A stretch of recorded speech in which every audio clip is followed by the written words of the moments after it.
Hi, good morning. Today we will discuss about the evidences of evolution.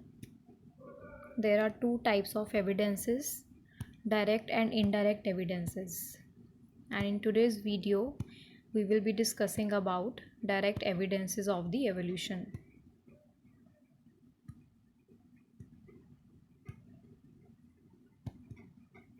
So here we have types of evidences. In case of direct evidences, we have fossils, then we have history of earth, biogeography, and radiometric dating. Okay, all these are direct evidences. So today we will discuss about these ones. Then in the next class we will discuss about indirect evidences, which includes study of organs like homologous analogous organs, then study of anatomy, that is internal structure of the organisms, then study of embryos, embryology, vestigial organs, physiology, and biochemical evidences. So let's start with the direct evidences.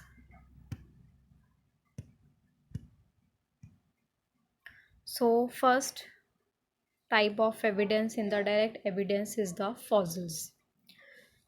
Fossils are the dead remains of plants and animals. जब भी plants या animals की death होती है तो वो soil में mix हो जाते हैं. धीरे धीरे क्या होता है कि उनके ऊपर सॉइल की लेयर्स डिपॉजिट होती रहती हैं. सॉइल की फॉर्मेशन के लिए बहुत टाइम लगता है. It takes large number of years for soil to be formed. तो जब भी किसी प्लांट या एनिमल की डेथ होगी उसकी बॉडी डिग्रेड होनी शुरू हो जाएगी. It will mix with the soil और उसके ऊपर लेयर्स इकट्ठी होती रहेंगी सॉइल की. जैसे जैसे सॉइल बनती रहेगी, रॉक्स की वेदरिंग होती रहेगी, तो उसके ऊपर सॉइल की लेयर्स एक्यूमुलेट होती रहेंगी. एज अ रिज़ल्ट जो भी प्लांट या एनिमल की डेड बॉडी होगी वो नीचे धंसती जाएगी. Okay, it will get buried in side the soil. उसके ऊपर प्रेशर पड़ता जाएगा सॉइल की लेयर्स का. एंड धीरे धीरे क्या होगा, जो भी प्लांट्स या एनिमल्स के जो इम्प्रिंट्स हैं, ठीक है, जो भी उनके रिमेन्स हैं, they can be found there under the soil after millions of years.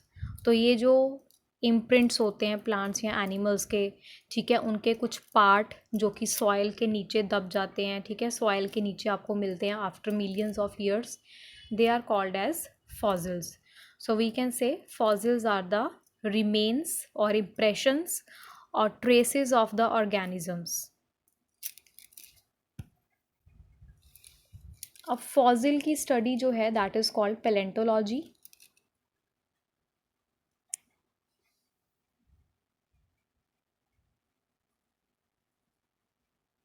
Okay, it is the study of fossils. अब फॉसिल्स को हम क्यों स्टडी कर रहे हैं? फॉसिल को स्टडी करने से हमें ये पता चल जाएगा कि पुराने ऑर्गेनिजम्स कैसे थे. ठीक है, जैसे आपकी बहुत सारी लेयर्स होती हैं अर्थ की, सॉइल में बहुत सारी लेयर्स होती हैं और हर एक लेयर में एक डिफरेंट फॉसिल होगा. जो सबसे पुराना वाला फॉसिल है that will be found at the bottom part of the soil. फिर जो उसके ऊपर वाली लेयर होगी उसमें थोड़ा नया ऑर्गेनिज्म होगा. उसके ऊपर वाली जो लेयर्स होंगी उसमें और नए ऑर्गेनिजम्स होंगे. So by studying the fossils we can find out कि सबसे पुराने वाले फॉसिल्स कैसे थे, उनका बॉडी स्ट्रक्चर कैसा था. उसके बाद जो नए वाले फॉसिल्स आते गए, मॉडर्न फॉसिल्स आते गए, उनकी बॉडी में क्या क्या चेंजेस आते गए. So in this way we can identify कि कैसे एवोल्यूशन हुई, ऑर्गेनिजम्स में कैसे चेंजेस होते गए धीरे धीरे और उससे न्यू लाइफ फॉर्म्स बनती गई. So that is very important evidence for the evolution.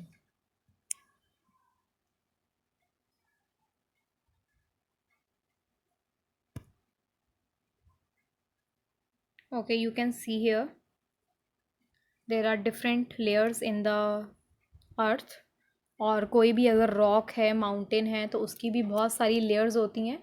तो उन रॉक्स में या फिर सॉइल की जो लेयर्स होती हैं उनमें आपको बहुत सारे फॉसिल्स मिल सकते हैं.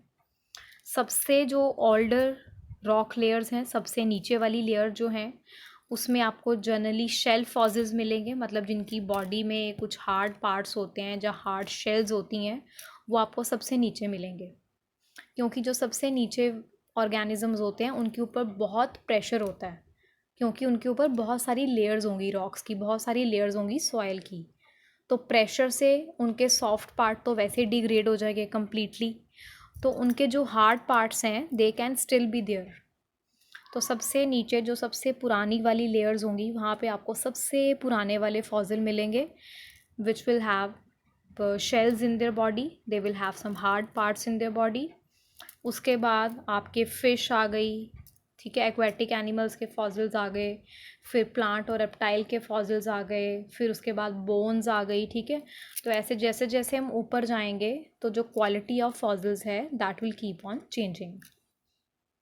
तो आपको एक लेयर के अंदर हर तरह के फॉसिल्स नहीं मिलेंगे, but you will find fossils in different layers, ठीक है। एक लेयर के तो अंदर आपको सारे फॉसिल्स मिलेंगे नहीं, क्योंकि हर एक लेयर के अंदर डिफरेंट डिफरेंट फॉसिल्स होंगे।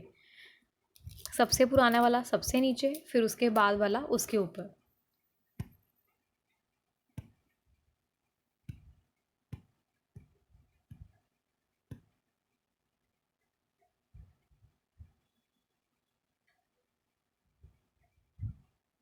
ओके, तो fossilisation means formation of fossils. तो आई ऑलरेडी टोल्ड यू कि फॉसिल्स की फॉर्मेशन कैसे होती है। जो भी प्लांट्स या एनिमल्स की डेड बॉडी होती है उसके अंदर जो भी ऑर्गेनिक मटेरियल होगा that will start degrading, decomposed, and that will be converted into minerals.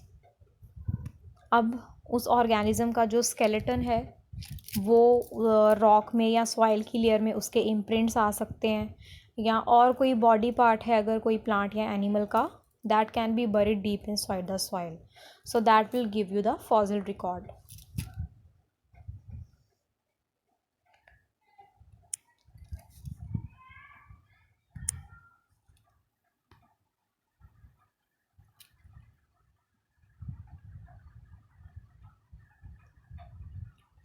Now just have a look at your textbook.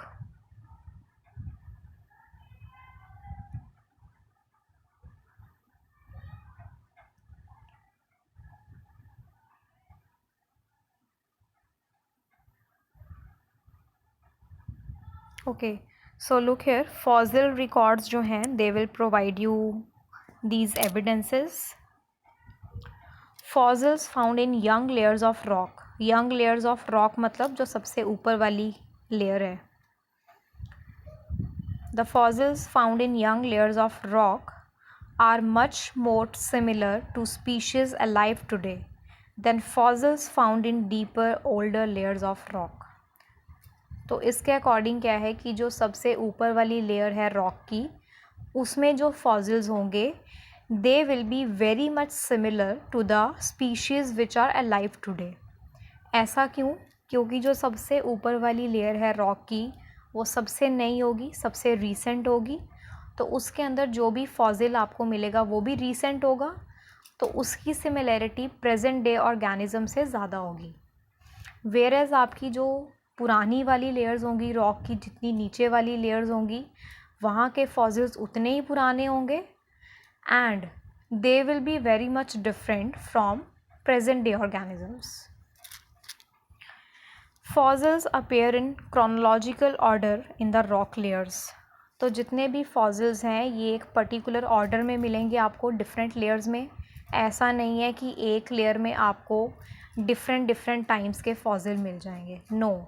पुरानी वाली लेयर में सबसे पुराने वाले फॉसिल, फिर उसके ऊपर जो लेयर्स बनती जाएंगी उसमें रीसेंट वाले ऑर्गेनिजम्स के फॉसिल्स आपको मिलते जाएंगे।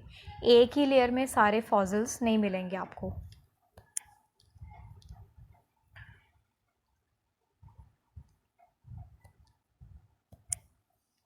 Not all organisms appear in the fossil record at the same time. मतलब जितने भी फॉसिल्स हैं वो आपको एक ही टाइम पे एक ही लेयर में नहीं मिल सकते सारे।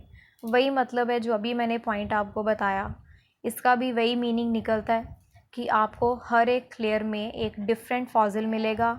सबसे पुरानी वाली लेयर तो सबसे पुराना फॉसिल, फिर उसके बाद जो ऑर्गेनिज्म बना होगा वो उसके डिफरेंट लेयर में मिलेगा, उससे नेक्स्ट वाली लेयर में मिलेगा, फिर उससे नेक्स्ट वाली लेयर में चले जाओगे तो उसमें और रीसेंट ऑर्गेनिज्म आपको मिल जाएगा। Example is given here, vertebrates की एग्जांपल दी हुई है। वर्टिब्रेट्स में क्या क्या आता है? वर्टिब्रेट्स में आपकी फिशेस आ जाती हैं, रेप्टाइल्स आ जाते हैं, एम्फीबियंस आ जाते हैं, मैमल्स आ जाते हैं और बर्ड्स आ जाते हैं। तो वर्टिब्रेट्स में ये 5 क्लासेस होती हैं। कौन कौन सी क्लासेस हैं? I am repeating. वर्टिब्रेटा जो है, this is your phylum. I told you animal kingdom में 11 फाइलम्स होते हैं and vertebrata is one of the phylum of animal kingdom. तो इसमें आपकी 5 क्लासेस होती हैं वर्टिब्रेटा फाइलम में, and that is amphibian, fish, reptile, mammals and birds. अब ये जितनी भी क्लासेस हैं, फिशेस हैं, बर्ड्स हैं, रेप्टाइल्स हैं, मैमल्स हैं, बर्ड्स हैं, ये सारे एक ही टाइम पे तो बने नहीं होंगे। ऑब्वियसली धीरे धीरे एवोल्यूशन हुई होगी, धीरे धीरे फिशेस बनी होंगी, फिर उसके बाद बर्ड्स बने होंगे, रेप्टाइल्स बने होंगे, मैमल्स बने होंगे, ठीक है। तो ऐसे धीरे धीरे एवोल्यूशन हुई होगी। अब इन्होंने क्या बोला? अकॉर्डिंग टू फॉसिल रिकॉर्ड, ठीक है, जो साइंटिस्ट को अभी फॉसिल रिकॉर्ड्स मिले हैं उसके अकॉर्डिंग क्या है,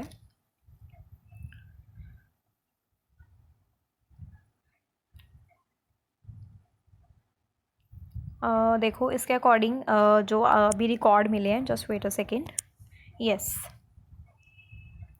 for example, the fossil history of vertebrate shows that fish are the oldest vertebrate. तो फिश जो है वो सबसे पुराने हैं, ठीक है, सबसे पुराना ऑर्गेनिज्म है वर्टिब्रेट्स के अंदर।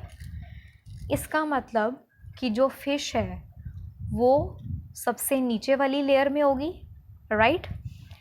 देन उसके बाद क्या है? फिश के बाद वाली जो लेयर है उसमें क्या है? एम्फीबियंस हैं। तो जो सबसे नीचे वाली फर्स्ट लेयर है उसमें आ रही है फिश, सेकेंड लेयर में आ रहा है एम्फीबियन, थर्ड लेयर में आ रहा है आपका रेप्टाइल, फोर्थ लेयर में आपके आ रहे हैं मैमल्स एंड बर्ड्स। तो इसका मतलब सबसे पुरानी फिश है, उसके बाद एम्फीबियंस बने होंगे, मतलब एम्फीबियंस के सिस्टर कौन है? फिश है। एम्फीबियंस के बाद रेप्टाइल्स बने होंगे, इसका मतलब है रेप्टाइल्स के सिस्टर्स एम्फीबियंस है। एम्फीबियंस में कोई ना कोई चेंज हुआ होगा, धीरे धीरे उनकी बॉडी में वेरिएशंस आई होंगी, वो इवॉल्व किए होंगे तो रेप्टाइल्स बन गए। फिर रेप्टाइल्स की बॉडी में चेंजेस हुए होंगे, उनकी बॉडी में एवोल्यूशन हुई होगी एंड उनसे आपके बर्ड्स और मैमल्स बन गए। So this reinforces the scientific evidence that amphibians evolved from the fish, reptiles evolved from the amphibians, and mammals and birds evolved from the reptiles. So ये सारे आपके paleontological records हैं, okay, fossil records हैं।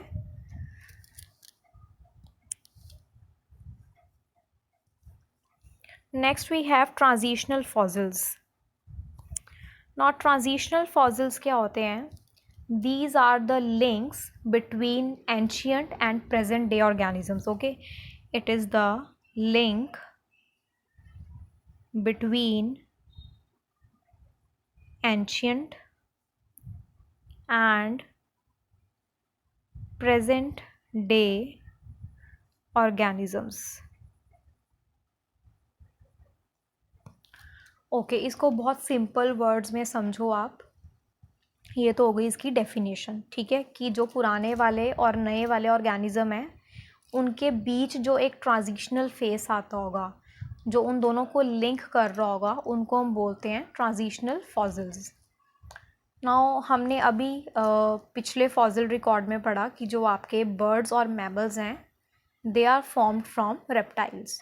Reptiles की body में कुछ changes हुए होंगे, एवोल्यूशन हुई होगी और रेप्टाइल्स से आपके बर्ड्स और मैमल्स बन गए, राइट।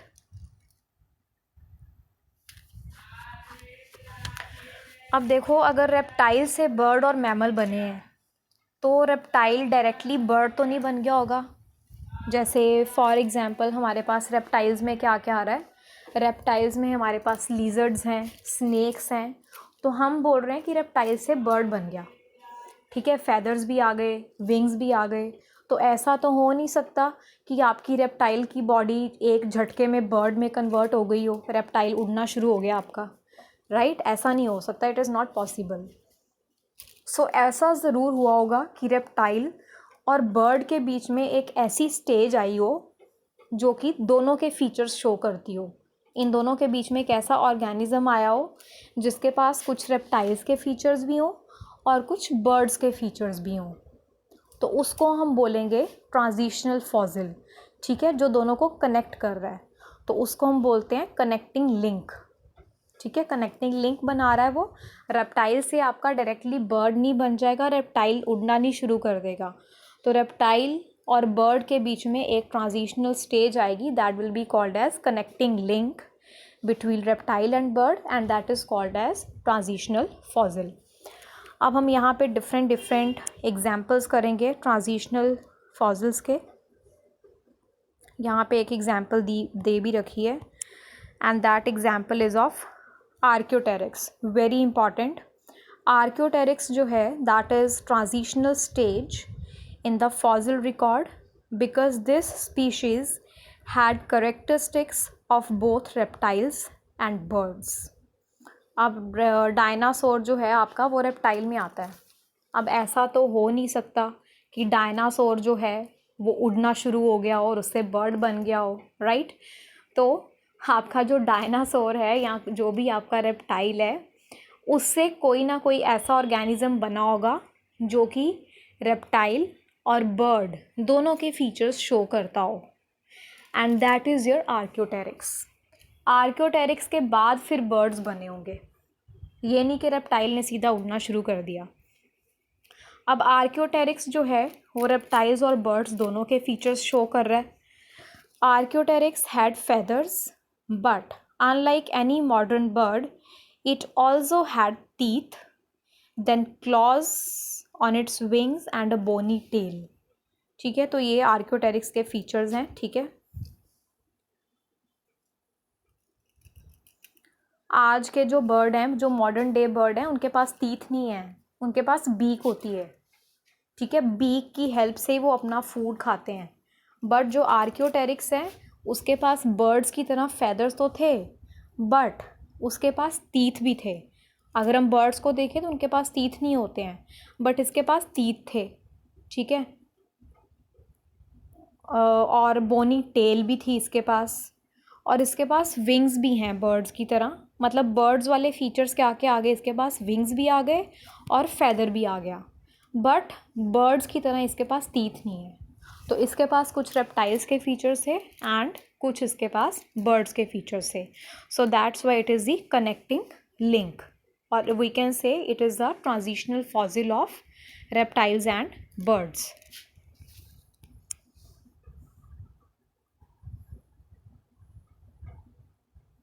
तो आपका जो डायनासोर है हम उसको ये भी बोलते हैं कि जो डायनासोर है जो, that is the ancestor of modern birds.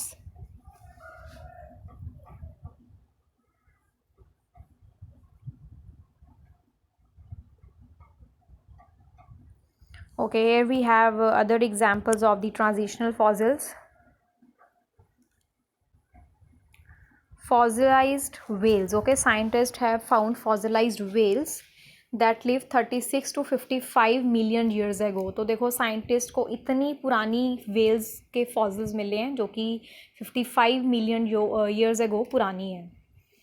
These fossils link present day whales to terrestrial ancestors, ठीक है। तो ये इनको जो इतने पुराने 36 टू 55 मिलियन ईयर्स एगो के फॉसिलाइज्ड वेल्स मिली हैं, ठीक है, वेल्स के जो फॉसिल्स मिले हैं एक्चुअली वो एक ट्रांजिशनल फॉसिल है, ओके।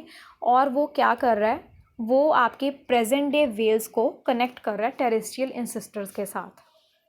मतलब पहले कुछ लैंड एनिमल्स होंगे, ठीक है, टेरेस्ट्रियल एनिमल्स होंगे, उनकी बॉडी में कुछ चेंज हुआ, एवोल्यूशन हुआ और उससे आपके एक्वेटिक एनिमल्स बन गए, वेल्स बन गए। तो आपके ये जो इतनी पुरानी इनको फिशेस मिली हैं, ठीक है, वेल्स मिली हैं 36 to 55 million years ago, they are actually the connecting link between the terrestrial animals and the present day whales. Basilosaurus and Dorodon were ancient whales that had tiny hind limbs but led an entirely aquatic life. तो ये जो बेसेलोनोसॉरस है और डोरोडॉन जो हैं ये पुरानी Wales हैं जिनके पास हाइंड लिम्स होते थे। अब हाइंड लिम्स का तो कोई काम ही नहीं है ना वाटर बॉडी में, तो इनके पास हाइंड लिम्स क्यों आए? इनके पास हाइंड लिम्स होने का मतलब ये है कि इनके जो एंसेस्टर्स थे वो लैंड एनिमल्स थे। लैंड एनिमल्स को तो हाइंड लिम्स चाहिए अपनी लोकोमोशन के लिए, मूवमेंट के लिए। तो हुआ क्या होगा कि जो टेरेस्ट्रियल एनिमल्स थे उस टाइम पे, उनकी बॉडी में एवोल्यूशन हुई होगी और धीरे धीरे वो कन्वर्ट हो गए होंगे ये एक्वाटिक एनिमल्स में, ठीक है, लाइक बैसेलोसॉरस एंड डोरोडोन। और इन्हीं से फिर आपकी मॉडर्न डे वेल बनी होगी। तो actually your basilosaurus and dorudon जो हैं, they are the connecting link और transitional fossils between the land animals and present day whales.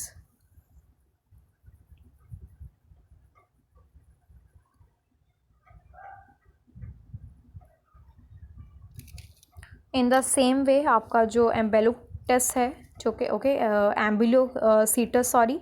एम्बुलोसीटस जो है, that is also connecting link between the fossil record of the whales.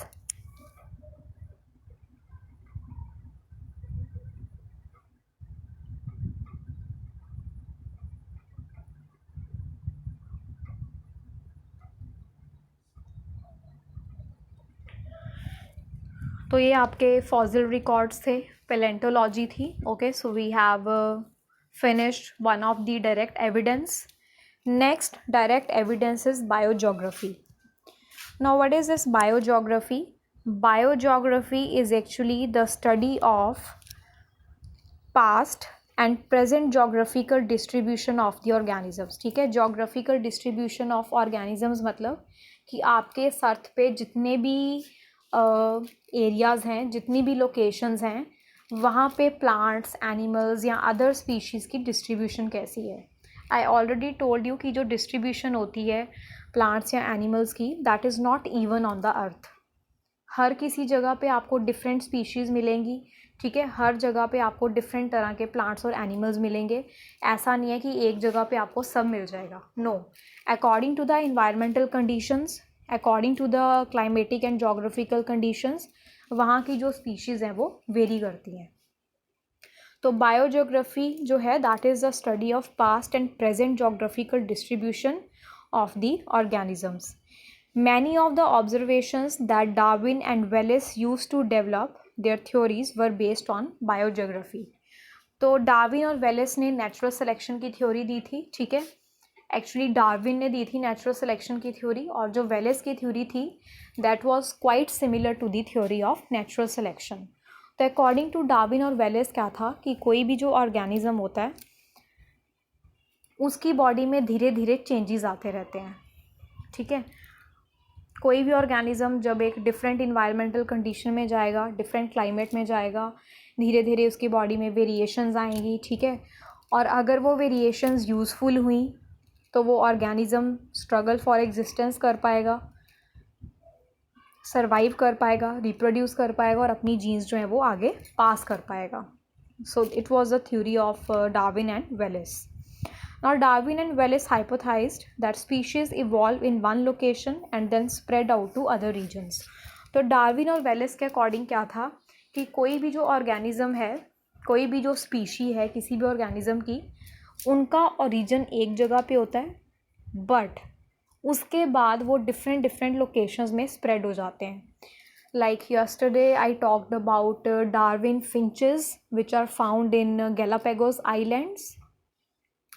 तो आपने वहाँ देखा था कि 14 तरह की फिंचेस होती हैं और सबके पास अलग अलग तरह की बीक है, and the type of beak depends upon their food, ठीक है, कि गैलापागोस आइलैंड्स में उनको किस तरह का फूड मिल रहा है, वो ग्रास खा रही हैं या सीड्स खा रही हैं या फ्रूट्स खा रही हैं, ठीक है, या वुड पैकर्स हैं, तो उनके अकॉर्डिंग उनकी जो बीक है वो मॉडिफाई हो गई.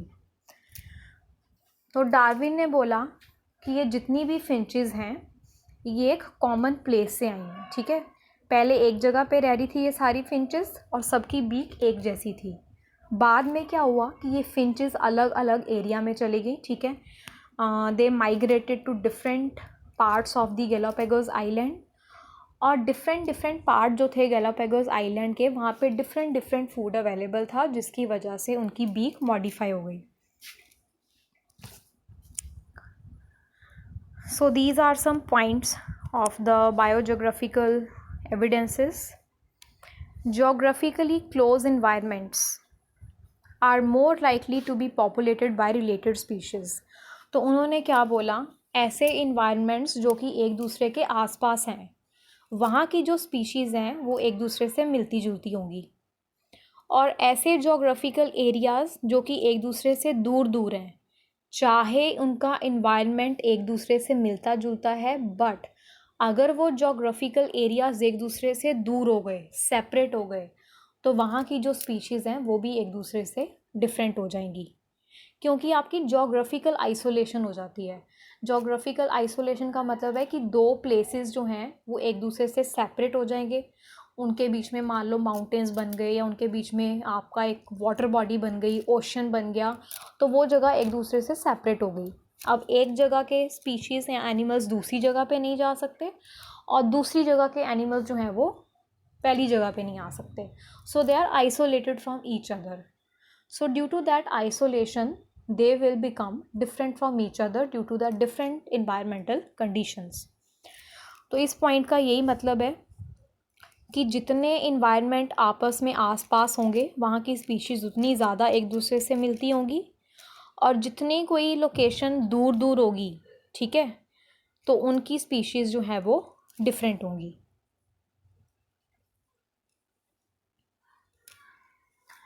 Example is given, desert and forest habitats in South America. ये आसपास हैं, ठीक है, दोनों साउथ अमेरिका में ही हैं. हम साउथ अमेरिका के डेजर्ट की बात कर रहे हैं और साउथ अमेरिका के फॉरेस्ट की बात कर रहे हैं, तो वहाँ पे आपको मिलती जुलती स्पीशीज़ मिलेंगी.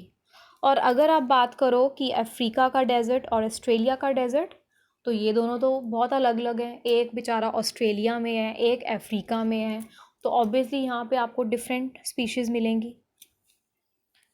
Another point of this biogeographical evidence is animals found on islands closely resemble animals found on the closest continent. ठीक है, क्या मतलब है इसका कि जितने भी एनिमल्स जो हैं जो आइलैंड पे आपको मिलेंगे वो आपके कॉन्टिनेंट एनिमल से मिलते जुलते होंगे. Okay, This suggests that animals on islands have evolved from the mainland migrant. मतलब जितने भी एनिमल्स होंगे आइलैंड्स के वो एक कॉमन कॉन्टिनेंट पे बने होंगे. मतलब एक कॉन्टिनेंट था आपका, वहाँ पे एनिमल का ओरिजिन हुआ, बाद में उस कॉन्टिनेंट में से वो एनिमल निकल के डिफरेंट आइलैंड्स पे चले गए. तो आइलैंड्स में जैसी कंडीशंस हैं, जैसा फूड अवेलेबल होगा, उसके अकॉर्डिंग वो एनिमल अपने आप को अडेप्ट कर लेगा और उसकी बॉडी में चेंजेस आ जाएंगे.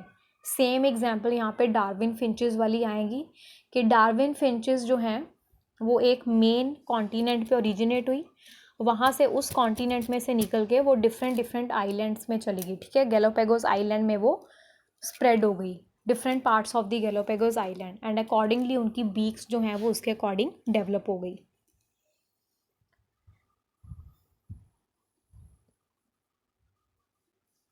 Okay, one more example is given here. Lizards found on the Canary Islands of the northwest coast of Africa are very similar to the lizards found in West Africa. इसका मतलब क्या है कि ये जो आपको North West Africa and West Africa में आपको ये लीजर्ड्स मिल रही हैं, ये एक कॉमन प्लेस पे ओरिजिनेट हुई होंगी और वहाँ से ये डिफरेंट प्लेसेस पे चली गई. तो इसकी वजह से इनमें काफ़ी सिमिलरिटी है. Then fossils of the same species can be found on the coastline of neighboring continents. तो एक ही स्पीशी है लेकिन आपके उसको फॉसिल्स डिफरेंट कॉन्टिनेंट्स पे जो है वो मिल सकते हैं. ठीक है, जो नेबरिंग कॉन्टिनेंट्स होंगे. Example is cynognathus have been found in Africa and South America. तो साइनोगैंथस इसमें एग्जाम्पल आ जाएगा आपका. ठीक है, इसका जो फॉसिल्स हैं आपको नेबरिंग पार्ट्स में मिल रहा है.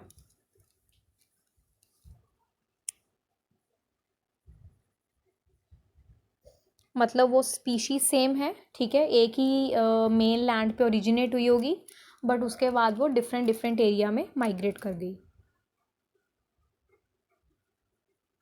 The continents are slowly moving away from one another. At one time, the continents of Africa and South America were joined in one supercontinent. तो ये तो आपको पता ही होगा, ये SST में भी पढ़ाया जाता है कि जो अफ्रीका एंड साउथ अमेरिका थे, दे वर वंस जॉइंट कॉन्टिनेंट, ठीक है, दे वर सुपर कॉन्टिनेंट, बट उसके बाद वो सेपरेट हो गए, ठीक है।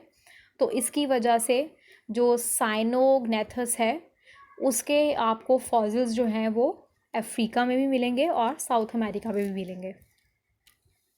Closely related species are almost never found in exactly the same location और हैबिटेट। इसका मतलब भी यही है कि जो आपके क्लोजली रिलेटेड स्पीशीज़ होती हैं वो एक ही जगह पे ओरिजिनेट होती हैं, बट बाद में वो डिफरेंट डिफरेंट एरियाज़ में स्प्रेड हो जाती हैं, तो इसलिए आपको उनके फॉसिल्स भी डिफरेंट डिफरेंट जगह पे मिलेंगे। So this was the second evidence. Third, we have just wait a minute.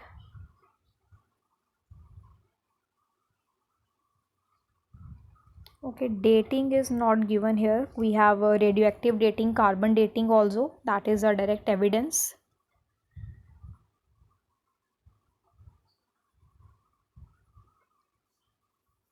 Fossils we have done. Okay, paleontology, transitional fossils complete. Then we have biogeography. Okay, dating is not given here.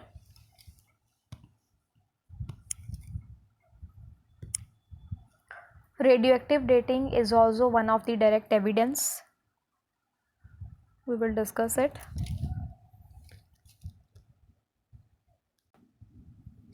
Okay, now what is radioactive decay? In the radioactive decay, you will study about carbon-12,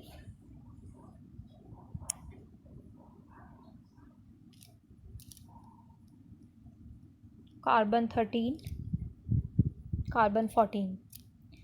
In carbon-12, there are 6 protons, 6 neutrons. Carbon-13, 6 protons, 7 neutrons. Carbon-14, 6 protons and 8 neutrons. You can see proton number is same, which means all of these carbon will have same atomic number, but they will have different mass. So these elements which have same atomic number but different mass number, they are called as isotopes.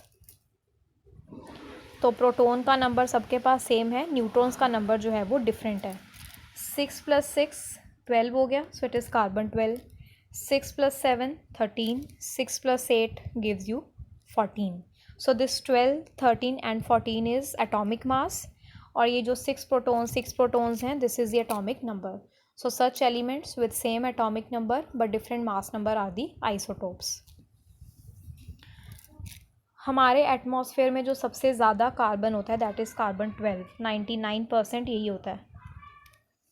उसके बाद 1% आपका होता है carbon-13, और जो carbon-14 होता है that is present in very small amount, trace amount.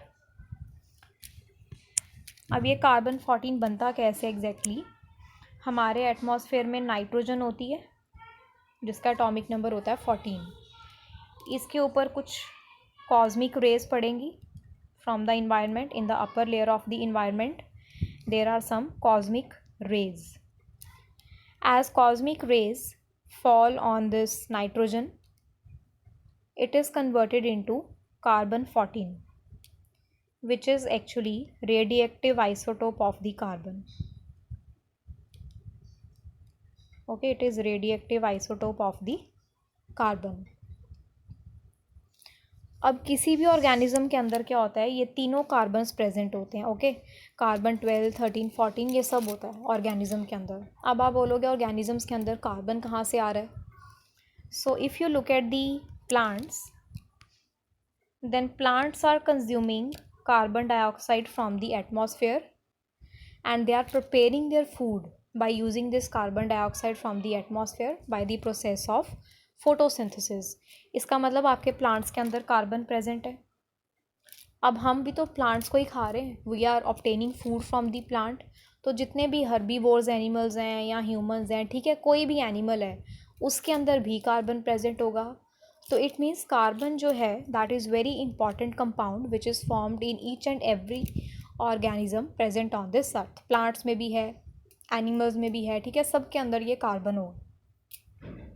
Now what happen when the organism dies, तो उसके अंदर जो कार्बन 12 का अमाउंट है वो तो चेंज नहीं होगा, ठीक है। प्लांट की डेथ होगी या एनिमल की डेथ होगी तो कार्बन 12 का अमाउंट जो है वो सेम रहता है, बट जो कार्बन 14 होता है आपका, उसका अमाउंट डिक्रीज़ होना शुरू हो जाता है, because carbon 14 is highly unstable. और इसी प्रिंसिपल को हम यूज़ करते हैं कार्बन डेटिंग के लिए। ओके, कार्बन 12 का अमाउंट सेम रहेगा, there will be no change in C12 amount, but C14 will start to decay, okay, and its amount will start decreasing. अब मैं बोल रही हूँ कि C14 जो है वो डिके होगा, तो C14 डिके हो गए नाइट्रोजन में कन्वर्ट हो जाता है। मतलब अगर किसी ऑर्गेनिज्म की डेथ होती है तो आप देखना चाहते हो कि ऑर्गेनिज्म कितना पुराना है, तो what will you do is you will measure the amount of carbon 14, ठीक है, और you can look at the ratio of carbon 12 to carbon 14। Carbon 12 तो चेंज नहीं होगा, ठीक है, इट इज़ हाईली स्टेबल, लेकिन कार्बन 14 जो है वो कम होता रहेगा। ओके, इसका अमाउंट डिक्रीज़ होता रहेगा, ये डिके करता जाएगा तो इसका अमाउंट डिक्रीज़ हो जाएगा।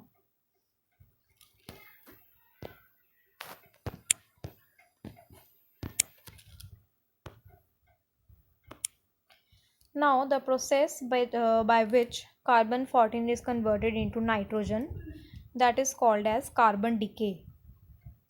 Carbon decay कर रहे हैं, and there is half life of the carbon 14। Half life का मतलब क्या होता है, आपके पास जो भी आइसोटोप्स होते हैं उनकी हाफ लाइफ होती है। You might have studied this in chemistry as well, chemistry में और फिज़िक्स में भी आप हाफ लाइफ पढ़ते हो।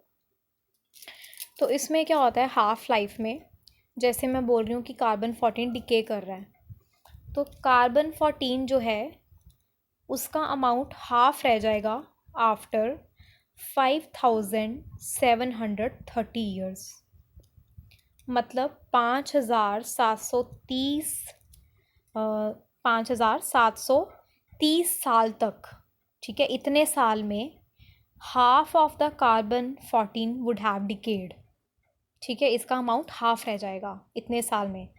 तो this is the half life of the carbon, मतलब इतने साल लग जाते हैं इसको, इसका अमाउंट हाफ होने में। तो अगर मैं बोलूँ कि किसी ऑर्गेनिज्म के अंदर, किसी फॉसिल के अंदर कार्बन 14 का जो अमाउंट है that has been reduce to 50%, मतलब उसकी हाफ लाइफ हो चुकी है, मतलब वो फॉसिल कितने साल पुराना होगा, 5730 साल पुराना होगा वो। एक बार मैं फिर से रिपीट कर रही हूँ, जब ऑर्गेनिज्म की डेथ होती है कार्बन 14 डिके करना शुरू कर देता है because it is very unstable, और इसको 50% डिके होने में, मतलब इसका जो हाफ अमाउंट है होने में, हाफ लाइफ अगर हम इसकी बोले तो दैट इज़ 5730 ईयर्स। तो इतने साल में इसका अमाउंट हाफ हो जाता है, ये 50% डिके हो जाता है।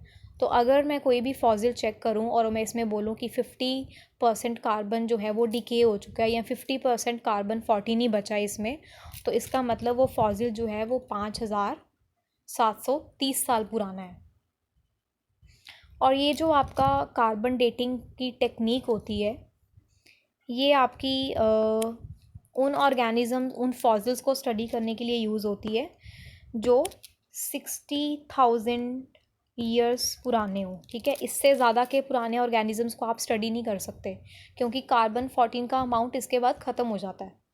तो जब कार्बन ही नहीं बचेगा इसके बाद, तो आप कैसे डिटेक्ट करोगे, राइट। मतलब वी कैन से कि जो 10 हाफ लाइव्स होती हैं ना कार्बन 14 की, तब तक आप उसको आइडेंटिफाई कर सकते हो, ओके। उसके बाद आपका कार्बन जो 14 है वो बिल्कुल ख़त्म हो जाएगा, ऑलमोस्ट एट अबाउट 60,000, ठीक है, ईयर्स वो ख़त्म हो जाएगा। तो उसके बाद यू कांट आइडेंटिफाई कि ये फॉसिल कितना पुराना है, अगर उसमें कार्बन 14 बिल्कुल ख़त्म हो गया तो। फिर उसके बाद हम अपनी रेडियो एक्टिव डेटिंग यूज़ करते हैं। रेडियो एक्टिव डेटिंग में आप क्या करते हो, यू कैन यूज़ यूरेनियम। अब लिविंग ऑर्गेनिजम्स में तो यूरेनियम होता नहीं है, यूरेनियम आपको रॉक्स में मिलता है। तो आप रॉक्स की लाइफ को स्टडी कर सकते हो कि रॉक कितनी पुरानी है, ठीक है, कब बनी होगी ये, तो उससे आप कुछ आइडिया दे सकते हो। So that is your carbon dating. And carbon dating में आप कार्बन 14 को स्टडी करोगे, एंड रेडियो एक्टिव डेटिंग में आप कुछ रेडियो एक्टिव एलिमेंट्स को स्टडी करोगे लाइक यूरेनियम।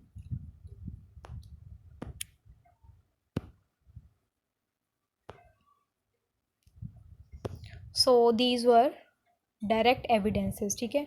तो डायरेक्ट एविडेंसेस में हमने क्या क्या किया, एक तो हमने फॉसिल रिकॉर्ड्स किए, ट्रांजिशनल फॉसिल्स किए, देन हमने बायोजोग्राफी की, ठीक है, बायोजोग्राफिकल डिस्ट्रीब्यूशन की प्लांट्स एनिमल्स की, कि जितने ऑर्गेनिज्म, जितने कोई लोकेशंस आसपास होंगी वहाँ की स्पीशीज़ भी एक दूसरे से मिलती जुलती होंगी, और जितनी लोकेशंस एक दूसरे से दूर होंगी, जोग्राफिकल आइसोलेशन आ जाएगी, तो उनकी स्पीशीज़ भी एक दूसरे से डिफरेंट हो जाएंगी, right. Then we discussed about carbon dating and radioactive dating. So ये जितने भी एविडेंसेस थे, they are the direct evidences of evolution. In the next class, we will discuss about the indirect evidences. Okay, so that's all for today. Bye bye. Take care.